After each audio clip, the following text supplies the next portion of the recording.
স্বামী ৪ বছর পর জেলা শাসক ডিএম হয়ে ফিরে এসে দেখল তার স্ত্রী রাস্তায় জলের বোতল বিক্রি করছে। তারপর যা হলো, তখন ছিল সন্ধ্যের সময়। আকাশ হালকা কমলা রং ধারণ করেছিল এবং শহরের ভিড় নিজ নিজ ঘরের দিকে ফিরছিল। রাস্তার ধারে ধুলো উঠছিল, গাড়িগুলো হর্নের পর হর্ন বাজিয়ে চলছিল। আর সেই শোরগোলের মাঝে একটি মেয়ে চুপচাপ প্লাস্টিকের বোতলে জল ভরে ১০ টাকায় বিক্রি করছিল। তার মুখে রোদে পোড়া কালচে দাগ, কপালে ঘামের সূক্ষ্ম বিন্দু, চোখে এক অদ্ভুত ক্লান্তি। তার নাম ছিল সাবিত্রী। ৪ বছর আগে পর্যন্ত এই সাবিত্রী শহরের সবচেয়ে সম্মানিত পরিবারের পুত্রবধূ বলে পরিচিত ছিল। অথচ আজ তাকে চেনার মতো কেউ ছিল না।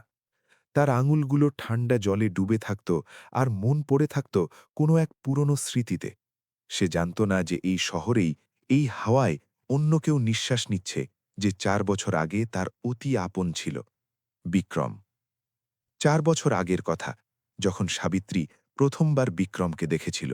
সাধারণ এক ছেলে, পরিষ্কার মন, চোখে একরাশ স্বপ্ন, আর চেহারায় সেই জেদ যা পরিস্থিতি বদলে দেওয়ার সাহস রাখত। বিক্রম ছিল এক ক্ষুদ্র কৃষকের ছেলে। পড়াশোনায় মেধাবী হলেও পকেট থাকত সবসময় খালি।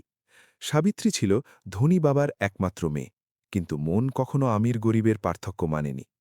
দুজনের দেখা হয়েছিল একটি কোচিং সেন্টারে, যেখানে বিক্রম সিভিল সার্ভিসের প্রস্তুতি নিচ্ছিল আর সাবিত্রী তার এমএ পড়ছিল। ধীরে ধীরে নোট আদান প্রদান মনের সম্পর্কে বদলে গেল। সাবিত্রীর বিক্রমের সংগ্রাম ভালো লাগত, আর বিক্রমের ভালো লাগত সাবিত্রীর ভরসা। যখন দুজনে বিয়ে করার সিদ্ধান্ত নিল, তখন শহরে শোরগোল পড়ে গেল। সাবিত্রীর বাবা রামপ্রসাদ চৌধুরী ছিলেন শহরের বড় ব্যবসায়ী। তিনি তার মেয়ের বিয়ে কোনো বড় ঘরানায় দিতে চেয়েছিলেন, কোনো অফিসার বা শিল্পপতির সাথে। কিন্তু সাবিত্রী পরিষ্কার বলে দিল, আমি বিয়ে করলে বিক্রমকেই করব। ঘরে তুফান এলো। কয়েকদিন খাওয়া দাওয়া বন্ধ রইল। আত্মীয় স্বজনের পঞ্চায়েত বসল। চলল খোঁটা দেওয়া আর বদনামের ভয়। কিন্তু ভালোবাসা ছিল জেদি।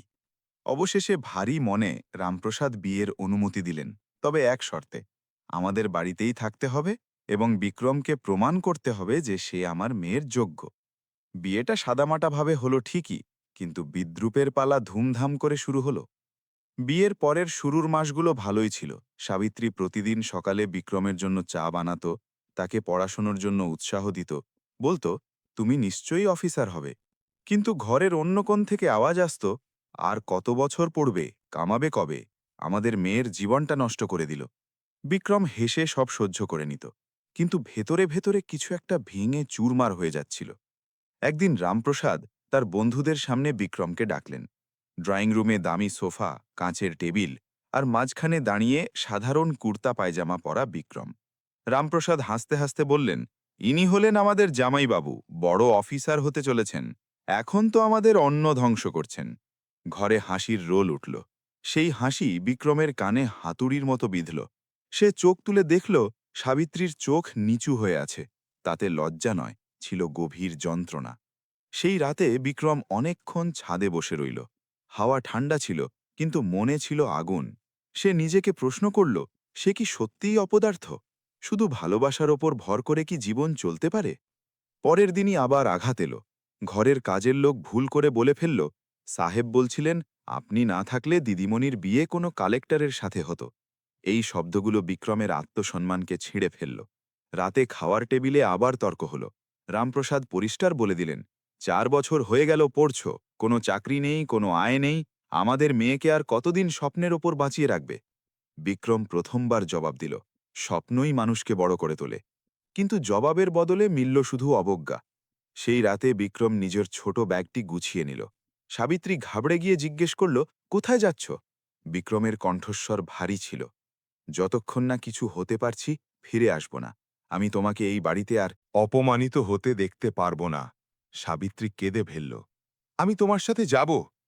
কিন্তু বিক্রম তার হাত ছাড়িয়ে নিল। না, এখন নয়। যেদিন ফিরব, মাথা উঁচু করেই ফিরব। দরজা বন্ধ হল, আর সেই সাথে সাবিত্রীর দুনিয়াও। পরের কয়েক মাস সে বিক্রমের সাথে যোগাযোগের চেষ্টা করেছিল, কিন্তু তার ফোন বন্ধ ছিল। সে কোথায় চলে গিয়েছিল কেউ জানত না। এদিকে বাড়িতে পরিস্থিতি পাল্টাতে শুরু করল। রামপ্রসাদের ব্যবসায় হঠাৎ লোকসান হতে শুরু করল। যাদের ওপর ভরসা ছিল সেই পার্টনাররাই টাকা নিয়ে পালিয়ে গেল। ব্যাংকের ঋণ, বাজারের বদনাম আর আত্মীয়দের দূরত্ব সব একসাথে নেমে এলো। সেই সব মানুষ যারা একসময় বিক্রমকে দেখে হাসত, এখন তারা রামপ্রসাদের থেকে মুখ ফিরিয়ে নিতে শুরু করল।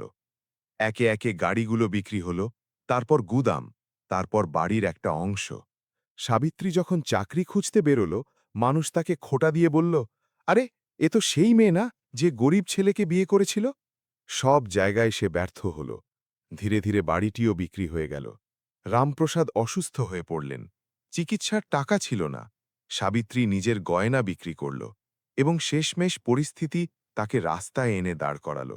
সে ভাবল, অন্তত জল বিক্রি করে কিছু তো আয় হবে।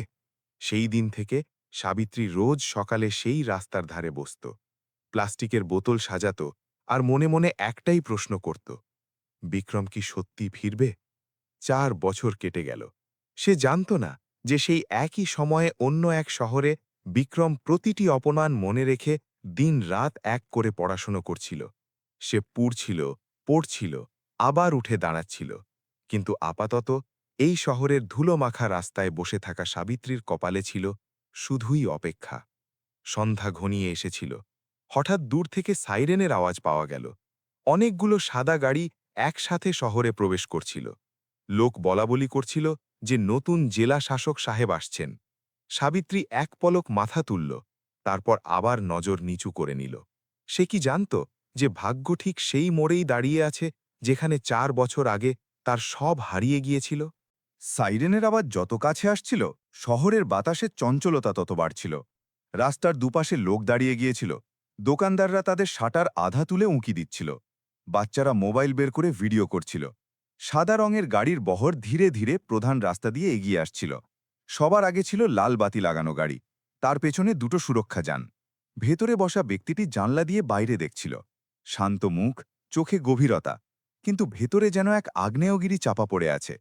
সে ছিল বিক্রম। 4 বছর আগে যে শহরকে সে অপমানের সাথে ছেড়ে গিয়েছিল, আজ সেই শহরেই সে জেলা শাসক হয়ে ফিরছিল। কিন্তু তার চোখে অহংকার ছিল না, ছিল এক গভীর নিস্তব্ধতা। গাড়িটি যখন প্রধান মোড়ের কাছে পৌঁছল, বিক্রমের নজর হঠাৎ রাস্তার ধারে বসা এক মহিলার উপর গিয়ে স্থির হল। প্লাস্টিকের বালতি, বরফ ভর্তি ঝুড়ি আর জলের বোতল। সেই মহিলা ঝুঁকেছিল, কোনো এক গ্রাহককে 10 টাকা ফেরত দিচ্ছিল। হাওয়ায় তার ওড়না কিছুটা সরে গেল এবং মুখটি পরিষ্কার দেখা গেল। বিক্রমের বুকটা যেন এক মুহূর্তের জন্য থমকে গেল। সেই মুখ, সেই চোখ, সাবিত্রী! তার কণ্ঠ শুকিয়ে গেল। সে তক্ষুনি ড্রাইভারকে বলল, গাড়ি ধীর করো। ড্রাইভার অবাক হয়ে রিয়ার ভিউ মিররে তাকালো, কিন্তু আদেশ পালন করল। বিক্রমের চোখ সরছিল না। এ তো সেই সাবিত্রী যে একসময় রেশমি শাড়ি পরে বাড়ির বারান্দায় দাঁড়িয়ে তার অপেক্ষা করত। আজ রোদে পোড়া চামড়া, হাতে ফাটল, চোখে ক্লান্তি। 4 বছরের সময়টা যেন এক নিমেষে তার চোখের সামনে ভেসে উঠল। কিন্তু গাড়ির বহর এগিয়ে গেল। বিক্রম পেছনে ফিরে তাকিয়ে রইল। তার মুঠি শক্ত হয়ে এলো। মনে প্রশ্ন জাগল, এই অবস্থা কিভাবে হলো? পরের দিন বিক্রম অফিসে জয়েন করল। পুরো স্টাফ লাইনে দাঁড়িয়েছিল। ফুলের তোড়া, স্বাগত ভাষণ, আনুষ্ঠানিক হাসি, কিন্তু তার মন অন্য কোথাও পড়েছিল। সে আনুষ্ঠানিকতা তাড়াতাড়ি শেষ করে নিজের কেবিনে একা গিয়ে বসল। টেবিলে জেলার অনেক ফাইল ছিল, কিন্তু তার চোখের সামনে শুধু রাস্তার ধারে বসা সাবিত্রী ভাসছিল। সে তক্ষুনি তার পিএকে ডাকল, শহরের প্রধান মোড়ের কাছে যেসব অননুমোদিত স্টল আছে তাদের তালিকা নিয়ে এসো। পিএ কিছুটা ঘাবড়ে গিয়ে বলল, স্যার, ওগুলো কি সরিয়ে দিতে হবে? বিক্রম গম্ভীর গলায় বলল, না, শুধু তথ্য চাই। সন্ধ্যায় সে কাউকে কিছু না জানিয়ে সাধারণ পোশাকে এক সাধারণ গাড়িতে করে সেই মোড়ে পৌঁছাল। দূরে দাঁড়িয়ে সে দেখল সাবিত্রী এখনও সেখানেই বসে আছে। এক লোক তার সাথে দরদাম করছিল। 10 টাকা কেন, 8 টাকায় দাও। সাবিত্রী শান্ত স্বরে বলল, ভাইয়া, নিজে কিনে আনি, এর থেকে কমে দিতে পারবো না। সেই গলার স্বরে ঠিক আগের মতোই নম্রতা ছিল, সেই সংস্কার যা একসময় তার ঘরে ধ্বনিত হতো। বিক্রমের বুক কেঁপে উঠল। সে এগিয়ে গেল, কিন্তু নিজেকে থামিয়ে নিল। সে ভাবল, হঠাৎ সামনে চলে গেলে? 4 বছর আগে তো কিছু না বলেই চলে গিয়েছিল, এখন সামনে যাওয়ার কি অধিকার আছে? সে পাশের দোকান থেকে জল কিনল, কিন্তু নজর বারবার ওদিকেই যাচ্ছিল। ঠিক তখনই হঠাৎ এক বাইক দ্রুত গতিতে এলো এবং সাবিত্রীর ঝুড়িতে ধাক্কা দিয়ে বেরিয়ে গেল। কিছু বোতল পড়ে গিয়ে রাস্তায় গড়াগড়ি খেলল। লোক হাসতে হাসতে চলে গেল। সাবিত্রী ঝুঁকে ভাঙা ঢাকনাগুলো কুড়োতে লাগল, তার হাত কাঁপছিল। বিক্রম আর থাকতে পারল না। সে দ্রুত পায়ে এগিয়ে গেল এবং নিচু হয়ে বোতলগুলো তুলতে লাগল। সাবিত্রী ওপরের দিকে না তাকিয়েই বলল, ছেড়ে দিন সাহেব, আমি করে নেব। কণ্ঠস্বর শুনে বিক্রমের হৃৎপিণ্ড জোরে ধক করে উঠল। সে নিচু স্বরে বলল, সাবিত্রী। সে থমকে গেল, যেন সময় স্থির হয়ে গেছে। সে ধীরে ধীরে ওপরের দিকে তাকাল। সামনে দাঁড়িয়ে থাকা ব্যক্তিটি সাধারণ শর্ট পরা ছিল, কিন্তু চোখ দুটো সেই একই রকম ছিল। তার চোখ বড় বড় হয়ে গেল, ঠোঁট কাঁপতে লাগল। বিক্রম! রাস্তার শোরগোল যেন গায়েব হয়ে গেল। 4 বছরের দূরত্ব এক মুহূর্তে সামনে এসে দাঁড়িয়েছিল। দুজনে কিছু সেকেন্ড শুধু একে অপরের দিকে তাকিয়ে রইল। বিক্রমের কাছে হাজারো প্রশ্ন ছিল, কিন্তু শব্দ ছিল না। সাবিত্রীর কাছে হাজারো অভিযোগ ছিল, কিন্তু আওয়াজ ছিল না। শেষমেশ সে ধীরে জিজ্ঞেস করল, তুমি এখানে? বিক্রম নজর নিচু করে নিল। ডিউটিতে আছি। সে সত্যি বলছিল, কিন্তু পুরো সত্যি নয়। সাবিত্রী ঠোঁটে হালকা হাসি আনল, যা যন্ত্রণায় ভরা ছিল। ভালো, অন্তত তুমি সফল তো হয়েছ। এই একটি বাক্যে গর্বও ছিল, আবার ভাঙা বিশ্বাসও ছিল। তখনই পাশে দাঁড়িয়ে থাকা এক লোক ফিসফিস করে বলল, আরে, একে তো নতুন ডিএম সাহেবের মতো লাগছে। বিক্রম তক্ষুনি নিজেকে সামলে নিল। সে সাবিত্রীর দিকে তাকিয়ে বলল, আমি আবার আসব, এবং দ্রুত পায়ে সেখান থেকে চলে গেল। সাবিত্রী তাকে চলে যেতে দেখতে থাকল। তার হাতে তখনও আধভাঙা বোতলটি ছিল। রাতে বিক্রম তার সরকারি বাংলোয় একা বসেছিল। বড় ঘর, সাদা দেওয়াল, টেবিলে ফাইল, বাইরে সুরক্ষা গার্ড। কিন্তু ভেতরে তুফান বইছিল। সে নিজেকে প্রশ্ন করল, এই জীবনটার জন্যই কি সে তাকে ছেড়ে গিয়েছিল? সে কি ফিরে যাবার যোগ্য? অন্যদিকে সাবিত্রী সেই রাতে অনেকক্ষণ ঘুমোতে পারল না। 4 বছর আগে যে মানুষটি পেছনে ফিরে না তাকিয়ে চলে গিয়েছিল, আজ হঠাৎ সে সামনে এসে দাঁড়িয়েছিল। সে খুশি না দুঃখী তা বুঝতে পারছিল না, কিন্তু একটা কথা পরিষ্কার ছিল, কাহিনী এখনো শেষ হয়নি। আর বিক্রম সেই রাতেই সিদ্ধান্ত নিয়ে নিল যে সে আগে সত্যিটা জানবে। সাবিত্রী কেন রাস্তায় বসে আছে? তার বাবা কোথায়? আর এই 4 বছরে এমন কি হলো যা সবকিছু বদলে দিল? পরের দিন সকালে বিক্রম অফিসে পৌঁছামাত্রই একটি ফাইল চেয়ে পাঠাল। রামপ্রসাদ চৌধুরী অ্যান্ড কোম্পানি, সেই নাম যা একসময় এই শহরের শক্তি আর প্রতিপত্তির পরিচয় ছিল। ফাইলটি মোটা ছিল না, বরং অদ্ভুতভাবে পাতলা ছিল, যেন কেউ উদ্দেশ্যপ্রণোদিতভাবে অনেক কিছু গায়েব করে দিয়েছে। বিক্রম পাতা উল্টাল। 4 বছর আগে হঠাৎ ভারী ঋণ, এরপর একটি প্রাইভেট ফাইন্যান্স কোম্পানি থেকে লোন, তারপর জমি ও গুদামের নিলাম, এবং শেষে ব্যবসা বন্ধ। বিক্রমের ভ্রু কুঁচকে গেল। এত বড় ব্যবসায়ীর সাম্রাজ্য মাত্র কয়েক মাসে ধসে যাবে, ব্যাপারটা সাধারণ ছিল না। সে তার বিশ্বস্ত অধিকারীকে ডেকে পাঠাল এবং বলল, এই কেসটির পুরো তদন্ত অত্যন্ত গোপনীয়তার সাথে শুরু করো, কেউ যেন বিন্দুমাত্র টের না পায়। সন্ধে হতে হতে সে জানতে পারল যে প্রাইভেট ফাইন্যান্স কোম্পানিটি রামপ্রসাদকে লোন দিয়েছিল, সেটি আসলে এক বড় বিল্ডার ব্যবসায়ী মহেন্দ্র সিংহানিয়ার। সেই লোক যে শহরে গরিবদের জমি দখল করার জন্য কুখ্যাত ছিল, কিন্তু কখনো প্রমাণ মিলত না। বিক্রমের চোখে কঠোরতা নেমে এলো। ওদিকে সেই সময় সাবিত্রী তার স্টলে বসেছিল। আজ ক্রেতার সংখ্যা কম ছিল, রোদ ছিল খুব কড়া। তার কপালে ঘাম ছিল, কিন্তু মন ছিল অন্য কোথাও। কালকের সেই দেখা হওয়া পুরনো স্মৃতিগুলোকে আবার জাগিয়ে দিয়েছিল। 4 বছর আগে যখন বিক্রম চলে গিয়েছিল, সাবিত্রী কত রাত স্টেশনে কাটিয়েছিল, তাকে খুঁজে বেরিয়েছিল। সে বিক্রমের পুরনো বন্ধুদের জিজ্ঞেস করেছিল, কোচিং সেন্টার পর্যন্ত গিয়েছিল, কিন্তু কোনো খবর মেলেনি। সেই সময় বাড়িতে তুফান এসে গিয়েছিল। বাবার ব্যবসায় হঠাৎ লোকসান দেখানো হলো, অ্যাকাউন্টে গরমিল, জাল নথি আর পার্টনারের গায়েব হয়ে যাওয়া। পরে জানা গেল সবটাই ছিল এক সুপরিকল্পিত চাল। মহেন্দ্র সিংহানিয়া প্রথমে বন্ধুত্ব করল, তারপর বিনিয়োগের লোভ দেখালো, এবং ধীরে ধীরে সব নিয়ন্ত্রণ নিজের হাতে নিয়ে নিল। যখন রামপ্রসাদ সত্যিটা বুঝতে পারলেন, ততক্ষণে অনেক দেরি হয়ে গিয়েছিল। ঋণের বোঝা বাড়তে থাকল, ব্যাংক একের পর এক নোটিশ পাঠাতে থাকল। আত্মীয়রা দূরে সরে গেল। যেসব লোক একসময় ঘরে বসে বিক্রমকে নিয়ে হাসি ঠাট্টা করত, তারাই এখন ফোন ধরা বন্ধ করে দিয়েছিল। রামপ্রসাদ এই ধাক্কা সহ্য করতে পারলেন না। তার স্ট্রোক হলো, শরীরের অর্ধেক অংশ কাজ করা বন্ধ করে দিল। চিকিৎসার টাকা ছিল না। সাবিত্রী নিজের গয়না বিক্রি করল, কিন্তু তার কতদিন চলত? অবশেষে বাড়ি নিলাম হয়ে গেল। সেই আলিশান বাড়ি যেখানে একসময় অতিথিদের লাইন লেগে থাকত, এখন তা অন্য কারো নামে হয়ে গিয়েছিল। সাবিত্রী চাকরির জন্য দাঁড়ে দাঁড়ে ঘুরেছিল, অনেক জায়গায় ইন্টারভিউ দিয়েছিল, কিন্তু নাম পরিচয় জানাজানি হতেই মানুষ মুচকি হেসে না করে দিত। ও, সেই চৌধুরী মশাইয়ের মেয়ে যার কেস চলছে। কিছু জায়গায় তো তাকে কুদৃষ্টিতেও দেখা হয়েছিল। সে বুঝে গিয়েছিল যে এই শহরে সম্মান টাকা দিয়ে আসে, এবং টাকা যেতেই পরিচয়ও চলে যায়। শেষমেশ সে জলের বোতল বিক্রির কাজ শুরু করল। শুরুতে লজ্জা লেগেছিল, চোখে জল এসেছিল, কিন্তু খিবে সব শিখিয়ে দিল। ছিল না। সে শুধু এটুকু বলল, এখন আর কোথাও যাব না। যত রাত্রে সে তার ছোট ভাড়ার ঘরে ফিরত, বাবাকে ওষুধ দিত আর চুপচাপ কেঁদে নিত। এরই মাঝে আরও একটি সত্য ছিল যা কেউ জানত না। যে পার্টনার রামপ্রসাদকে ধোঁকা দিয়েছিল সে কোনো অচেনা কেউ ছিল না। সে ছিল বিক্রমের পুরনো বন্ধু রাকেশ, যে একসময় তার সাথে কোচিংয়ে পড়ত। রাকেশই মহেন্দ্র সিংঘানিয়ার সাথে হাত মিলিয়েছিল। সে জানত যে বিক্রম ও সাবিত্রীর সম্পর্কের মধ্যে আগে থেকেই টানাপোড়েন আছে। সে এই দুর্বলতার সুযোগ নিয়েছিল। প্রথমে বিজনেস ডিল করালো, তারপর ভেতরের সব তথ্য মহেন্দ্রর কাছে পৌঁছে দিল। সবকিছু পরিকল্পনা অনুযায়ী হয়েছিল। কিন্তু এই সত্যটি সাবিত্রী তখনও পুরোপুরি বুঝতে পারেনি। সে শুধু জানত যে সবটাই প্রতারণার মাধ্যমে হয়েছে। এদিকে বিক্রম তদন্তে রাকেশের নাম শুনতেই তার বুক ধক করে উঠল। সে পুরনো স্মৃতিগুলো হাতড়াতে লাগল। রাকেশ প্রায়ই বাড়িতে আসত, রামপ্রসাদের ব্যবসার কথা জিজ্ঞাসা করত। বিক্রমের মনে হল যেন তার বুকে কোনো তীক্ষ্ণ কিছু বিঁধল। তার চলে যাওয়ার পর রাকেশই কি এইসব খেলা খেলেছে? সেই সন্ধ্যায় বিক্রম আবার না জানিয়ে সেই মোড়ে পৌঁছল। এবার সে একটু কাছে দাঁড়িয়েছিল। সাবিত্রী ক্রেতাদের জল দিচ্ছিল। তখনই হঠাৎ তার হাত কাঁপল এবং সে মাথা ঘুরে পড়ে গেল। লোক দুপলক থামল, তারপর যে যার পথে চলে গেল। বিক্রম দৌড়ে পৌঁছল, তাকে আগলে ধরল। সাবিত্রীর মুখ শুকিয়ে গিয়েছিল। হয়তো অনেক দিনের দুর্বলতা, খিদে আর রোদ মিলে তাকে ফেলে দিয়েছিল। বিক্রম দেরি না করে তাকে নিজের গাড়িতে বসালো এবং হাসপাতালে নিয়ে গেল। রাস্তা জুড়ে তার হৃৎপিণ্ড ধকধক করছিল।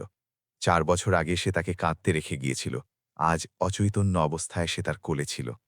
হাসপাতালে ডাক্তার বললেন, দুর্বলতা আছে, মানসিক চাপ অনেক বেশি, খেয়াল না রাখলে অবস্থা বিগড়ে যেতে পারে। বিক্রম চেয়ারে বসে তাকে দেখতে থাকল। তার মুখে এখনও সেই সারল্য ছিল, শুধু পরিস্থিতির কিছু রেখা ফুটে উঠেছিল। তখনই সাবিত্রী ধীরে ধীরে চোখ মেলল। সামনে বিক্রমকে দেখে তার চোখে জল এসে গেল। তুমি আবার চলে যাবে না তো? এই প্রশ্নটি অভিযোগের চেয়ে বেশি ভয়ে ভরা ছিল। বিক্রমের কাছে জবাব খুঁজছিল, না, সব ঠিক করে দিচ্ছি। কিন্তু তার মনে অন্য এক আগুন জ্বলে উঠেছিল। তাকে এখন শুধু সাবিত্রীর অবস্থার উন্নতি করলেই হবে না, বরং সেই ষড়যন্ত্রকেও ফাঁস করতে হবে যা সব কিছু কেড়ে নিয়েছিল। কাহিনী এখন এক নতুন মোড়ে পৌঁছে গিয়েছিল, যেখানে ভালোবাসা, ধোঁকা আর ক্ষমতা মুখোমুখি দাঁড়িয়েছিল। হাসপাতালের ঘরে হালকা সাদা আলো ছিল। মেশিনের ধীর বিড়বিড় শব্দ পরিবেশকে আরও গম্ভীর করে তুলছিল। সাবিত্রী বেডে শুয়েছিল, মুখ ফ্যাকাশে, কিন্তু এখন শ্বাসপ্রশ্বাস স্বাভাবিক ছিল। বিক্রম তার পাশে চেয়ারে বসেছিল, দুহাত শক্ত করে ধরা। 4 বছর আগে সে নিজের জেদ আর স্বাভিমান নিয়ে গিয়েছিল, আজ দায়িত্ব আর অনুতাপ নিয়ে বসেছিল। সে অনুভব করছিল যে অফিসার হওয়ার দাম সে অনেক চড়া দিয়ে চুকিয়েছে। তখনই দরজায় টোকা পড়ল। ডাক্তার বললেন, এখন আর বিপদের ভয় নেই, তবে বিশ্রাম আর সঠিক খাদ্যাভ্যাসের প্রয়োজন। বিক্রম মাথা নাড়ল, কিন্তু তার মনে প্রশ্ন জাগছিল, যে মেয়েটি একসময় তার স্বপ্নের জন্য নিজের পরিবারের সাথে লড়াই করেছিল, সে আজ এই অবস্থায় কেন? রাতে যখন সাবিত্রীর ঘুম ভাঙল, সে দেখল বিক্রম এখনও সেখানেই বসে আছে। তার চোখে সেই একই চিন্তা ছিল যা একসময় পরীক্ষার দিনগুলোতে থাকত। সাবিত্রী ধীর স্বরে জিজ্ঞেস করল, তুমি সত্যি এখানেই আছো তো? বিক্রম প্রথমবার তার চোখের দিকে সরাসরি তাকাল। হ্যাঁ, আর এখন সব ঠিক করব। কিন্তু সে তখনও নিজের আসল পরিচয় দেয়নি। সে চেয়েছিল আগে পরিস্থিতি সামলাতে, তারপর সত্যিটা বলবে। পরের দিনই বিক্রম নিজের ক্ষমতার ব্যবহার শুরু করল। সে মহেন্দ্র সিংহানিয়ার ফাইলগুলো বের করাল। জমি দখল, ভুয়া কোম্পানি, কালো টাকার লেনদেন ধীরে ধীরে জট খুলতে শুরু করল। বিক্রম কড়াভাবে তল্লাশির আদেশ দিল। শহরে খবর ছড়িয়ে গেল যে নতুন ডিএম সাহেব খুব কড়া। ওদিকে রাকেশ, যে এখন মহেন্দ্রর ঘনিষ্ঠ হয়ে গিয়েছিল, সে ঘাবড়ে গেল। সে বুঝতে পারল যে খেলা এবার উল্টে যেতে পারে।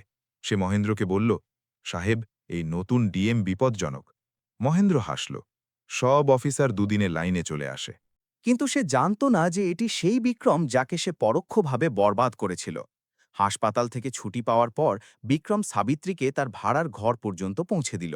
ছোট ঘর, একটা পুরনো পাখা, কোণে ওষুধের শিশি আর খাটিয়ায় শুয়ে থাকা তার বাবা রামপ্রসাদ। বিক্রম তাকে দেখল। সেই লোক যে একসময় তাকে অবদার্থ বলেছিল, আজ শরীরের অর্ধেক অংশ অচল, চোখে অনুতাপ। রামপ্রসাদ দুর্বল গলায় জিজ্ঞেস করলেন, কে উমা? সাবিত্রী বলল, ইনি হাসপাতালে পৌঁছে দিয়েছেন। বিক্রম মাথা নিচু করে নিল। সে চাইলে তখনই বলে দিতে পারত সে কে, কিন্তু নিজেকে সামলে নিল। তার মনে হলো এখনও সময় হয়নি। কিছুদিন সে চুপচাপ সাহায্য করতে থাকল। ওষুধ পাঠানো, রেশনের ব্যবস্থা, ডাক্তারের ভিজিট, সবকিছুই নাম ছাড়া। সাবিত্রীর সন্দেহ হতে লাগল যে এসব কোনো কাকতালীয় ব্যাপার নয়। এক সন্ধ্যায় সে সরাসরি জিজ্ঞেস করেই ফেলল, তুমি আসলে কে? শুধু আমার অতীত হতে পারো না। বিক্রম কিছুক্ষণ চুপ রইল। তারপর নিজের পকেট থেকে পরিচয়পত্র বের করে তার সামনে রাখল। কার্ডে লেখা ছিল বিক্রম সিং, জেলা শাসক। সাবিত্রীর চোখ বড় বড় হয়ে গেল। তার শ্বাস যেন আটকে গেল। সে কাঁপতে কাঁপতে কার্ডটি তুলল। তুমি ডিএম? বিক্রম ধীর স্বরে বলল, 4 বছর আগে যেদিন গিয়েছিলাম সেদিনই শপথ নিয়েছিলাম যে খালি হাতে ফিরে আসব না। সাবিত্রীর চোখ দিয়ে জল গড়িয়ে পড়ল। সে ডুকরে কেঁদে উঠল। আমি তোমাকে কখনো অপদার্থ ভাবিনি, কিন্তু পরিস্থিতি সব কেড়ে নিল। তখনই খাটিয়ায় শুয়ে রামপ্রসাদ বিক্রমের কণ্ঠস্বর চিনতে পারলেন। তিনি কষ্টে ঘাড় ঘোরালেন। বিক্রম বাবা! ঘরে নিস্তব্ধতা ছেয়ে গেল। বিক্রম ধীরে ধীরে তার কাছে গেল। 4 বছর আগের সেই অপমান তার স্মৃতিতে সজীব ছিল, কিন্তু সামনে পড়ে থাকা সেই বৃদ্ধ ও ভাঙা মানুষটিকে দেখে তার রাগ গলে জল হয়ে গেল। রামপ্রসাদের চোখ দিয়ে জল পড়তে লাগল। আমার ভুল হয়ে গিয়েছিল। আমি তোমাকে চিনতে পারিনি। সাজা পেয়ে গেছি। বিক্রম প্রথমবার তার হাতের উপর হাত রাখল। এখন আর অতীতের কথা বলবো না। কিন্তু বাইরে তুফান উঠে গিয়েছিল। সেই দিনই মহেন্দ্র সিংহানিয়ার অফিসে হানা দেওয়া হলো। অনেক জাল নথি পাওয়া গেল। রাকেশ হেফাজতে নেওয়া হলো।